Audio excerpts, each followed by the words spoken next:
বাবিল, তুমি আমার সাথে এটা করতে পারলে? বাবিলের জীবনে এলো নতুন জ্বর। হ্যাঁ বন্ধুরা, এমনটাই দেখতে পাবেন। বিস্তারিত জানতে ভিডিওটিতে লাইক দিয়ে চ্যানেলটি সাবস্ক্রাইব করে দেখতে থাকুন। গল্পের শুরুতেই দেখা যাবে ছোট ঠাম্মি বলতে থাকে, আমাদের জীবনে আমি তো কোনো সাজগোজ করে থাকিনি, আপনি তো সাজগোজ করে থেকেছেন। আর তখন দেখা যাবে কমলিনীর মা বলে, হ্যাঁ হ্যাঁ, আমরা শুধু সাজগোজ করে থেকেছি, আর আমার ছেলে দুটো ছেলে মেয়ে দুটোকে আপনি মানুষ করে দিয়েছেন। তখন নতুন বলে, ব্যাস ব্যাস অনেক হয়েছে, এবার এবার আর কোনো ঝগড়া নয়, আর তোমরা এসে পাশাপাশি দাঁড়াও। আর তখন দেখা যায় কমলিনীর মা বলে, না না, আমাদের পাশে দাঁড়ানোর দরকার নেই, আমাদের যখন এত অপমান করানো হচ্ছে আমরা এবার চলে যাব। এই যে এবার তো অনেক হলো, চলো। ওরা এইসব নিয়ম কারণ আচার বিচার এসব করবে, যাবে কিনা বলো। আর তখনই দেখা যাবে ছোট কাকু বলে, যাবো কি? কি বলছো বৌদি? আমরা তো থাকতে এসেছি। এই যে নতুন বারবার করে বলেছে। ঠিক আছে, কি কিছু বলো। নতুন, তুমি চুপ করে আছো কেন? আর তখন বলে, না না কাকা বাবু, আমি কিন্তু ওদেরকে বকে দেব, কোনো যাওয়ার কোনো ব্যাপারই নেই। তখন ছোট ঠাম্মি বলে, এই বাবা, এরা থাকবে নাকি এখানে এবার? আর তখনই সবাই হাসতে থাকে। এরপর দেখা যাবে কমলিনী মা বলে, হ্যাঁ থাকবো তো, বেশ করব, আমার মেয়ের বাড়ি, আমি থাকতেই পারি। আর তখন ছোট ঠাম্মি বলে, হুম, ওনার মেয়ের বাড়ি, এখন বাড়ি হলো ওনার মেয়ের বাড়ি, আমার যেন কারো বাড়ি নয় এটা। আমার ছেলে নেই। কিরে নতুন, আমার ছেলে বলতে তো নতুনই। এই নতুন, তুই আমাকে সোজাসুজি বলতো, তুই আমার ছেলে নাকি ছেলে না? আর তখনই দেখা যাবে সবাই হাসতে থাকে। নতুন তখন বলে, মাসি, আমি জন্ম জন্ম ধরে তোমার ছেলে আমি। এবার প্লিজ আর ঝগড়া করো না, প্লিজ আর ঝগড়া করো না, লক্ষ্মী মেয়ে। আর তখন তখন করছি বলে, উফ মা, তুমি মাঝে মধ্যে এমন ছেলে মানুষও করো না। আর তখন দেখা যায় ছোট ঠাম্মি তখন বলে যে, হ্যাঁ হ্যাঁ, সব দোষ আমারই দোষ। এই যে এই যে বৌমা, এই বৌমার ছোট, এই যে বৌমার মা, ওরাই সবকিছু ঠিক করছে, তাই না? এই সাজনী গুজিনী মাটাই সবকিছু ঠিক করছে। তখন করছি বলে, খুব মারামারি হচ্ছে কিন্তু মা, তোমাকে চুপ করতে বলছি, বাড়িতে একটা আনন্দ অনুষ্ঠান হচ্ছে, তুমি একটু আনন্দ করো না মন খুলে, চুপ থাকো না। তখন বড় ঠাম্মি বলে, তোর মা আনন্দ করতে জানলে তো। আর তখন ছোট ঠাম্মি বলে, তুমি না জানো তো দিদি, তুমি না গড় সত্য বিভীষণ, বুঝতে পেরেছো? আর তখন বলে, তুমি আমার দিদি আর ওদের হয়ে কথা বলছো। আর তখন দেখা যাবে ঠাম্মি বলে, বড় ঠাম্মি বলে, আমি সবসময় ন্যায়ের পক্ষে, বুঝেছিস? আর যে যে ঠিক আমি তার পক্ষেই, বুঝতে পারলি? তুই তো তখন থেকে এই সমস্ত কথা বলছিস, তাই তোকে বলছি যে তুই কেন কেন চুপ করে থাকছিস না? তখন দেখা যায় মিঠিল বলতে থাকে, ও ঠাম্মি, ঠাম্মি। আর তখন বলে, এই যে এবার এসেছে একটা খড়খড়ে মেয়ে বউ হয়ে, এবার এবার আমাকে খড়খড় করে কথা শোনাবে, খড়খড় করবে, এমনিতেই রক্ষে নেই, আবার এর মধ্যে ও এসে পড়েছে। আর তখন মিঠিল বলে, না গো, আমি আমি তোমাকে একদম কিচ্ছু কথা শোনাবো না। তখন ঠাম্মি খুশি হয়ে যায়। এরপর বলতে থাকে, আচ্ছা আমি তো সবে এলাম, আর কতক্ষণ এভাবে দাঁড়িয়ে থাকবো বলো তো? সবে তো এলাম, এখন তো আমার মা বাবাও চলে আসবে, তাই তুমি একটু চুপ করো না, ওদের কি ভালো লাগবে বলো? এই সমস্ত তোমাদের দুজনের ঝগড়া দেখতে ভালো লাগবে না তো? প্লিজ তোমরা দুজনে একটু চুপ করো, আর কাকিমাকে কাকিমার বাকি কাজগুলো করতে দাও। আর তখন দেখা যায় কমলিনী বলে, আর বলিস না, আমি একেবারে ক্লান্ত হয়ে গেলাম, বুঝলি, সারা জীবন এদের মধুর সম্পর্ক দেখে। আর তখন নতুন হাসতে থাকে। এরপর দেখা যাবে কমলিনীর মা বলে, তুমি আবার আমাকে যোগ করছো কেন মা? আমি কি ওনাকে কিছু বলেছি?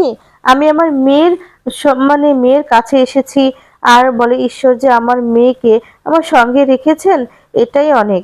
উনি সেটা সহ্য করতে পারে না, সবকিছু নিজের গায়ে টেনে নেয়। আর তখন ছোট ঠাম্মি বলে, হ্যাঁ, আমি নিজের গায়ে টেনে নেই, আর ওনার গায়ে ফোসকা পড়ে, তাই তো? তুলোই বর, একদম বর্ষহাগী, ওই যে বরকে একদম মাথায় করে রেখেছে, এবার মেয়েকেও মাথায় করে রাখতে চাইছে। আর তখন বলতে থাকে যে, তো আপনাকে রাখে না কেন? কে রাখতে বারণ করেছে আপনাকে? আপনার ছেলেও তো আপনাকে মাথায় রাখতে পারতো। আর তখন ছোট ঠাম্মি তো কেঁদে দেয়, আর বলে, হ্যাঁ, আমার ছেলে জায়গাটা তো দুর্বল পেয়েছেন, তার জন্যই বলছেন, তাই না? আমার স্বামী নেই, তাই বিদিয়ে বিদিয়ে কথা বলছেন, আমার ছেলেটা নেই তার জন্য। তখন কমলিনী কষ্ট দেখে কষ্ট পায়। এরপর কমলিনী ছোট ঠাম্মিকে দেখা যাবে জড়িয়ে ধরে বলতে থাকে, মা, তোমার কিন্তু এবার থামার সময় হয়েছে, প্লিজ তুমি থামো, তুমি এভাবে ওনাকে অশান্তি করো না। আর তারপর দেখা যাবে কমলিনী ছোট ঠাম্মিকে জড়িয়ে ধরে বলতে থাকে, ও মা, মা তুমি রাগ করো না, এই যে এতগুলো বছর একসঙ্গে আমরা সংসার করলাম, ঘর করলাম, আমি কি শুধুই আপনার বৌমা থেকে গেলাম? আমি কি আপনার আরেক মেয়ের মতো মেয়ে হতে পারলাম না? তখন ছোট ঠাম্মি বলতে থাকে, বাবা তোমাকে মেয়ে করে আমি মরি আর কি, তাই না? এমনিতেই আমার সাথে যা অবস্থা করে, আর তোমার মেয়ে মা, তোমার মা তো এমনিতেই পেট ফুলে আছে হিংসেতে, তখন তো একদম মরেই যায়। ওনার তো আমার প্রতি একটু বেশি হিংসে। কুর্চি তখন বলে, উফ আমি যে কি করি। আর তখন অয়নদীপ বলে, ও মা ঝগড়াটা একটু কম করুন, ভুলে যাবেন না আপনার জামাই কিন্তু আপনার সামনে আছে, জামাইয়ের সামনে কিন্তু এত ঝগড়া করতে নেই। তখন ঠাম্মি বলে, হ্যাঁ হ্যাঁ তোমরা সবাই জানছো যে আমিই ঝগড়া করি, আমি শুধু ঝগড়াই করি, আমার হয়ে কেউ কথা বলছে না। আর তখন বলে, না মেয়ে কথা বলছে, না জামাই কথা বলছে, না বৌমা, না নতুন, কেউ না, কেউ আমার পক্ষে ওই কথা বলছে না। তখন অয়নদীপ হেসে দেয় আর বলে, এই আমার দিদি, এই আমার দিদিও না। তখন বড় ঠাম্মি বলে, সেই কথাটাই তো ভাবছিলাম যে কতদিন পরে মিলবি, আর এত দেরি করে ফেললি। আর তখন বলে, যাকগে যাকগে বলছি, মানে বলেছিস বলেছিস, শেষ পর্যন্ত আমার নামটা যে উচ্চারণ করেছিস সেই বরঞ্চ ভালো। তখন কমলিনী হাসতে থাকে আর বলে যে, নে এবার যত পাল্লা টাল্লা আছে এবার সব কিছু মিটিয়ে নে। আর এই যে ছোট কচি খুকির মতো কান্না করছিস, তোর বয়স হচ্ছে তো, তাই না? এখনো সেই কচি খুকির মতো কান্না করছিস। তখন বলে, যাও তো। এরপর বলে, এই যে কি গো কুমকুম, তুমি এত গম্ভীর হয়ে আছো কেন? তুমি কি মানে কিছু ভাবছো? আর তখন দেখা যাবে বলতে থাকে, এত গম্ভীর টম্ভীর হয়ে থাকেও না গো, একটা আনন্দ অনুষ্ঠানে এসছো, হাসো। তখন কমলিনীর মা বলে, আমি ঠিক আছি। এরপর কুর্চি বলে, না কাকিমা আপনি ঠিক নেই, অনেকক্ষণ ধরেই আপনি গম্ভীর হয়ে আছেন, এবার একটু হাসুন না। তখন ছোটটা মেয়েও হেসে দেয়। তখন কমলিনী বলে, ও মা, আর তখন বলে, এমনি এমনি হাসবো নাকি? আর তখন ছোট কাকু বলে, একটু হেসে দাও না হি হি করে। তখন ছোট কাকুর অভিনয় দেখে সবাই হাসতে থাকে। কমলিনীর মা বলে, আমি কি জোকার নাকি যে হি হি করে হাসবো? আর তখন বলে, তাহলে কি, তাহলে বলো না তুমি কি? আর তখনই দেখা যাবে কমলিনীর বাবাও বলে, হ্যাঁ তাহলে কি বলো? আর তখন বলে, কি মানে? এরপর বলে, না কি বললাম, আমি কি বললাম? আর তখন বলে, আমি কিছু শুনতে পাই না, না এর জন্যই জিজ্ঞেস করছি আর কি, আন্তাজে বলে দিয়েছি। আর তখন ওদের দুজনের এই অবস্থা দেখে সবাই হাসতে থাকে আর বলে যে, হায় ভগবান তোমার যে কি হয় মাঝে মধ্যে, কিছুই বুঝে উঠতে পারি না, কি হয়েছে বলো তো? আর তখন বলে, আমি কি কোনো ভুল কথা বললাম, বলুন তো আপনারা। তখন ছোট কাকু বলে, না হ্যাঁ অবশ্যই বলেছো, বলেছো তো। আচ্ছা বৌদি কি জোকার? তুমি বললে হ্যাঁ, তার মানেটা কি? আর তখন এদিকে রশ্মিও হেসে দেয়। এরপর বলে, আমি কি জোকার বলেছি নাকি? এ কথা আমি কখন বললাম, কি বলছিস তুই? আর তখন দেখা যাবে মিছিলও হাসতে থাকে। এরপর বলে, না এখানে থেকে আমার কোনো লাভ নেই। তখন কমলিনীর মা বলে, উফ এত নাটক, এত নাটক করছো কেন? কমলিনী তখন বলে, আচ্ছা ঠিক আছে, এবার হয়েছে হয়েছে, অনেক হয়েছে, আর যদি একটা কথাও বলো তাহলে আমি কিন্তু এই মেয়ের আর কোনো কিছুই করাবো না, কোনো আচরণ নিয়ম না কানুন কিচ্ছু না, তারপরে তোমরা যা পারো নিজেরাই করো, ঠিক আছে বুঝেছো? আর তখন কমলিনীর মা বলে, না মা, আমি আর তোমার সংসারে অশান্তি বাড়তে চাই না, এই যে মুখে কুলু পাটলাম। আর তখন দেখা যাবে মানে ছোট ঠাম্মি বলে, আমি তো মুখে আগেই কুলু পেটেছি। আর তখন দেখা যাবে বলতে থাকে, কোনো ছবি তোলা হবে না। এরপর বর্ষা বলে, আমি কিন্তু সবার ছবি তুলেছি। এরপর বলে, এই বর্ষা তুমি আমার ছবি তুলেছো? তখন বলে, কি করব বলো, তুমি তো ঝগড়াতেই মানে মেতে আছো, ঝগড়াই করছো, আমি কি করে ছবি তুলবো বলো? আর তখন দেখা যাবে বলতে থাকে, আমি ঝগড়া করছি, কি বলছো তুমি? আর তখন বলে মানে বুবলাই বলে, ঠিক আছে ঠিক আছে। আচ্ছা বর্ষা তুমি কি বলছো বলো তো, কখন আবার কি করে বসে। আর তখন বলে, আচ্ছা আচ্ছা ঠাম্মি, তোমাদের দুই বিয়ানের ছবি তুলি, তাহলে কিন্তু খুব ভালো হবে। আর তখন কমলিনীর মা বলে, তুললে তুলতে পারি যদি উনি আমার সাথে এসে দাঁড়ান। আর তখন বলে, আমি আমি কি করে দাঁড়াবো, আমি কেনই বা দাঁড়াবো, যদি কেউ তুলতে চায় তাহলে এসে দাঁড়াক। আর তখন দেখা যাবে ছোট কাকু বলে যে, হ্যাঁ হ্যাঁ সেই তো উনি দাঁড়াক না দাঁড়াক। আর তখন দেখা যাবে কমলিনীর মা বলে, মানে কমলিনীর মাকে বলে, আচ্ছা দাঁড়াও না তুমি বৌদি। এরপর বলে, না না আমি কেন দাঁড়াবো, আমি কি দাঁড়াবো, আমি তো মেয়ের মা, তাই আমার কি কোনো প্র্যাকটিস নেই, আমি কেন দাঁড়াবো? আর তখন দেখা যাবে কমলিনীর বাবা বলে, যাও না যাও, একটু দাঁড়িয়ে পড়ো না, এতটা এমন করো না তো, যাও সবাই দাঁড়াও। আর তখন দেখা যাবে কমলিনীর মা আর এদিকে ছোট ঠাম্মি সবাইকে একসঙ্গে দাঁড় করিয়ে দেয়, সেলফি তুলবে বলে। আর তখন কমলিনীর মা আর ছোট ঠাম্মি দুজনেই জড়িয়ে ধরে দুজনকে। আর তখন দেখা যাবে বর্ষা ছবি তুলতে থাকে, বুবলাইকে বলে তুমি যাও। আর একসঙ্গে তখন সবাই ছবি তোলে। এরপর দেখা যাবে ছোট ঠাম্মি বলে, ছবি তুলছি বলেই কিন্তু আপনাকে জড়িয়ে ধরেছি, ভাববেন না যে ভালো লাগছে বলে জড়িয়ে ধরেছি। আর তখন বলে, হ্যাঁ হ্যাঁ, আমিও তো সেই জন্যই করেছি, ছবি তুলবো বলেই তো জড়িয়ে ধরেছি, না হলে উফ। আর তখন ছোট ঠাম্মি বলে যে হ্যাঁ, সবাই ভাববে দুই বিয়ানের কত ভাব। আর তখন বুবলাই বলে যে একটু ভালো করে ছবি তোলো না। তখন বলে, তুমিও একসাথে ছবি তোলো না। তখন একসঙ্গে ছবি তুলতে থাকে বর্ষা। তারপর সবাই তো খুব খুশি হয়। এরপর দেখা যাচ্ছে বলতে থাকে, ছবি তোলা তো শেষ বর্ষা, চলো এবার আমার রান্না করে যাই, মিঠিলকে নিয়ে যেতে হবে তো, আর দুধ উতলানো তো দেখতে হবে তো। এই বলে মিঠিলকে নিয়ে রান্নাঘরে চলে যায়। তখন দেখা যাবে কমলিনী বলে, তোমরা যাও, আমি আসছি। এই বলে এক এক করে সেখান থেকে সবাই যায়। এরপর নতুন অয়নদীপকে বলছে, বুঝলে তো অয়নদীপ, তুমি কিন্তু আজকে বাড়িতে যাওয়ার চিন্তা ভাবনাই করো না। আর তখন বলে, না না, আমি তো বাড়িতে যাচ্ছি। তখন বলে, আজকে বাসর যাত্রা হবে, গান কিন্তু করতে হবে তোমাকে। তখন বলে, এত আনন্দ আল্লাহ ছেড়ে কি করে যাব এখান থেকে বলো তো। আর তখন বলে যে, বাড়িতে গেলে তোমাদের করছি আমার সঙ্গে একটা কথাও বলে না, যা কথা বলে শুধু এই বাপের বাড়ি নিয়েই কথা বলে।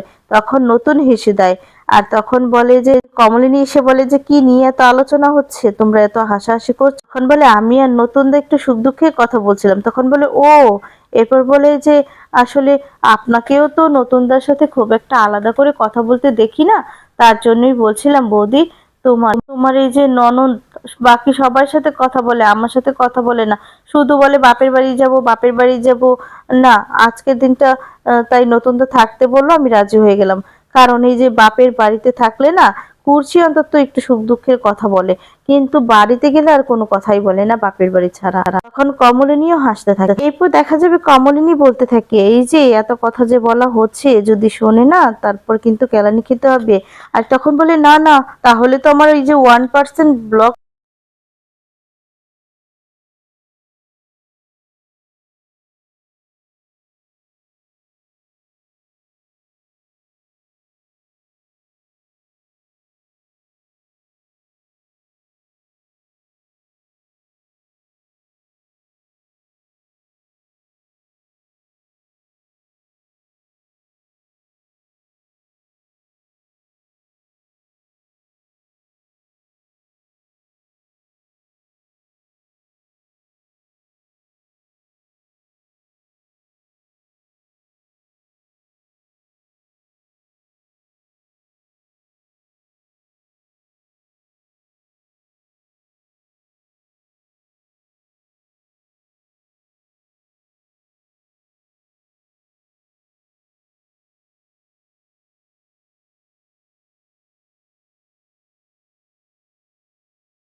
করছি বলে, থাকুক, তারপরেও তোর মুখ থেকে মা ডাকটা শুনতে চাই, ঠিক আছে।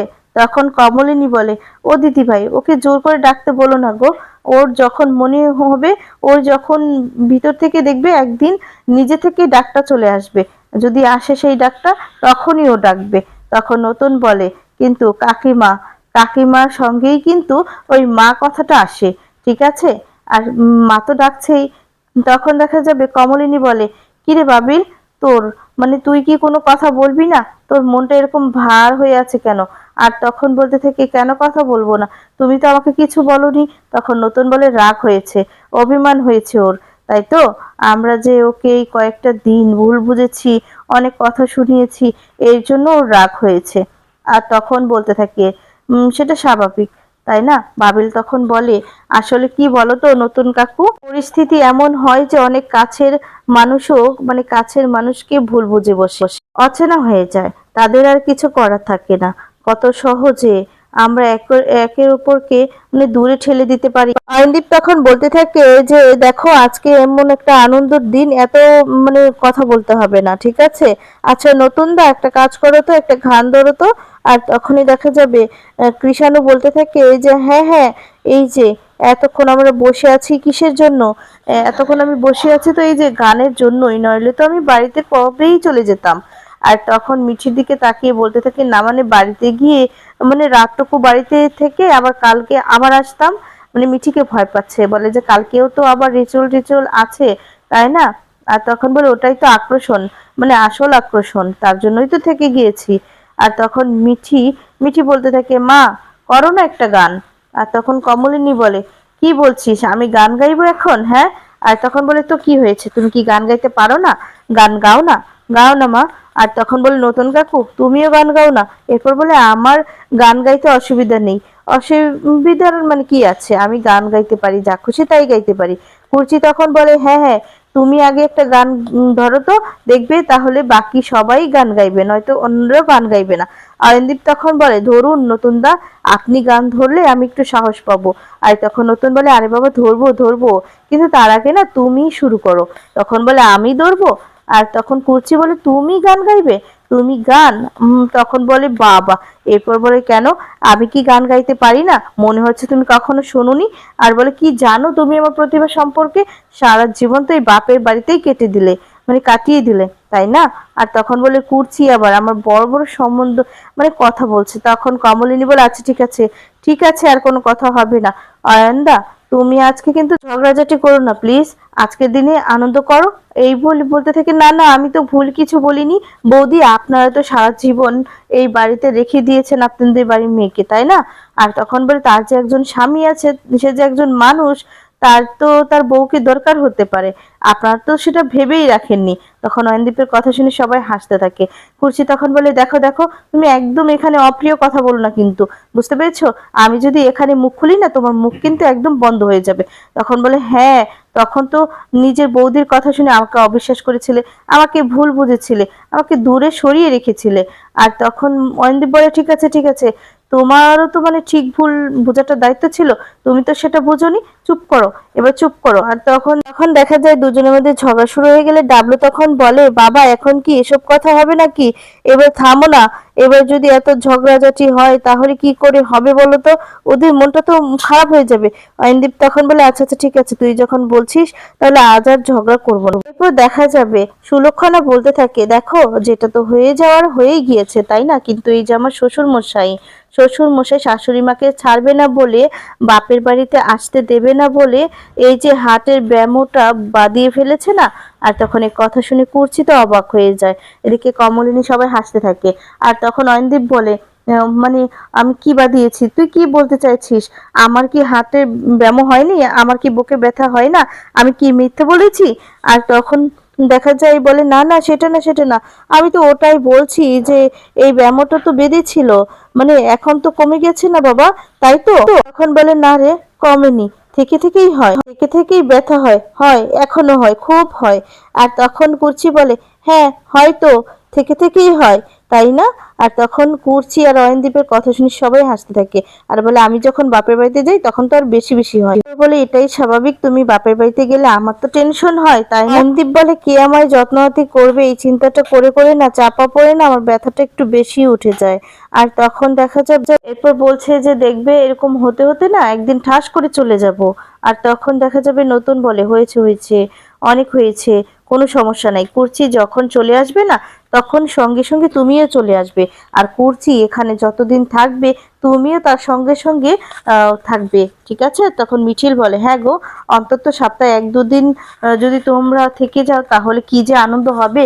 তখন অয়নদীপ বলে, আমার তো কোনো আপত্তি নেই।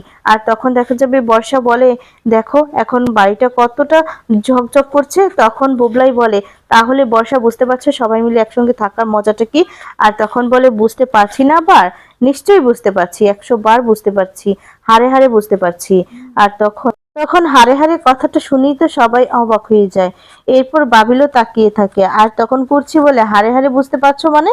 আর তারপর বলে, এই রে, ভুল কিছু বলে ফেললাম? আর তখন দেখা যাবে বলতে থাকে, আসলে আমি মানেটাই বুঝতে পারি না। এরপর বলা, আমার না এই সমস্যা জানো তো, আমি সব দিক থেকেই বুঝতে পারি না যে কিভাবে কথা বলতে হবে, এখন আমি কি করব? আর তখন দেখা যাবে এই অর্থটা মানে কি আমি সেটাই তো বুঝতে পারছি না। কুর্চি তখন বলে, হারে হারে মানে খারাপ অর্থে বোঝায়, এই যে খারাপ। তখন বলে আচ্ছা ঠিক আছে, তাহলে আমি মর্মে মর্মে বুঝতে পারছি এটা বলবো। আর তখন বলতে থাকে না এটাও ঠিক নয়। আর তখন দেখা যাবে কুচি বলে তুমি পরিষ্কার করে বলো যে তুমি প্রত্যেকটা দিন নতুন হয়। তখন এই কথা শুনে এই যে এত হই হুল্লোড়, এত আনন্দ, আর এই যে এভাবে আনন্দময়ী হয়ে থাকা, এটা কিন্তু বেঁচে থাকা বলে, এভাবেই তো বাঁচা হয়, এভাবেই তো আমরা থাকতে চাই, তাই না? তখন এই কথা শুনে সবাই হাসতে থাকে আর বলে ঠিক বলেছো, একদম ঠিক বলেছো। আর আমি না ঠিকঠাক ভাবে শব্দটাই ব্যবহার করে কথা বলতে পারি না, কত কি যে আমার শিখার বাকি। তখন বুবলাই বলে বর্ষা, শিখার কিন্তু কোনো শেষ নেই, তাতে কিন্তু কোনো অসুবিধাও নেই। তখন দেখা যাবে দেখি বাবিল তো মুখ ভার করে বসে থাকে। আর তখন কমলিনী বলে কিন্তু এই যে আমার ছেলেটা মুখ ভার করে যে বসে আছে তার কি হবে, আমার কিন্তু ভালো লাগবে। ঠিক আছে আমি যাই, আমি চলে গেলে হয়তো বা ফ্রিলি সবার সাথে একটু কথা বলতে পারবে, ভারটাও একটু কম হবে। তখন দেখা যাবে বাবিল বলতে থাকে মা এরকম করে কথা বলো না, ঠিক আছে? আর তখন বলতে থাকে যে তুমি আমাকে এভাবে অ্যাটাক করছো, তুমি খুব ভালো করে জানো যে তুমি আমাকে কি কি করেছো, ব্যবহার করেছো, কি কি বলেছো। কি বলো তো মা, পৃথিবীর সব লোকও যদি আমাকে ভুল বুঝতো না আমার যায় আসতো না, কিন্তু তুমি আমাকে ভুল বুঝেছো। তুমি কিন্তু আমার সাথে কি কি করেছো, কি কি আমাকে বলেছো, আমার কিন্তু সবকিছুই মনে আছে, আমি কিন্তু কিছুই ভুলিনি। আর তখন দেখা যাবে কথা বলা এদিকে মিঠিল বলতে থাকে এই যে তুমি এরকম ভাবে রাগ করছো কেন? তখন বলে এটা রাগ নয় মিঠিল, তোর জীবনে এরকম ঘটনা ঘটলে তুইও বুঝতে পারতিস। আর তখন মিঠিল বলে আমি জানি যে এই কথাটা তুমি সারা জীবন বলবে, তাই না? যেটা নিয়ে তোমার খারাপ লেগেছে সেটা নিয়ে তুমি সারা জীবন কথা শোনাবে, তাই তো?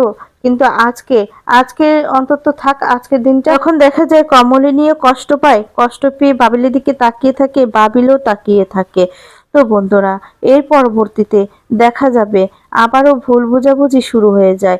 আর বাবিলের জীবনে নতুন সংকট নেমে আসে, আরেকজন মহিলা এসে বাবিলের জীবনের সাথে জড়িয়ে পড়ে।